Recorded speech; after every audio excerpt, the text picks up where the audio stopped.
আদর করে দিচ্ছ? তোকলানিকে? ও পিকা বাবু, তুমি তোকলানিকে এখন লাত দুপুর সময় আদর করে দিচ্ছ?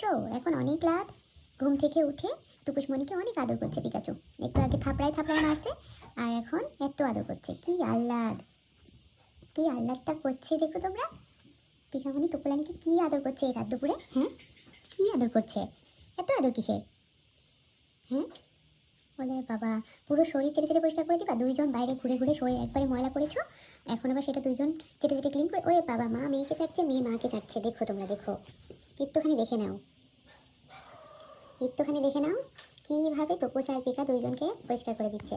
সারাদিন দুইজন ময়লা মাখবে, সারাটা দিন। এইগুলো ময়লা এমন অ্যাটাচড হয়েছে শরীরে, এগুলো গরম পানি দিয়ে আমি ক্লিন করছি, তা উঠছে না গোসল না করালে।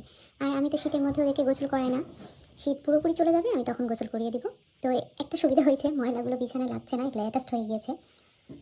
তো ওরা তো গ্রামে আসছে, বুঝতেই পারছেন, গ্রামে এসে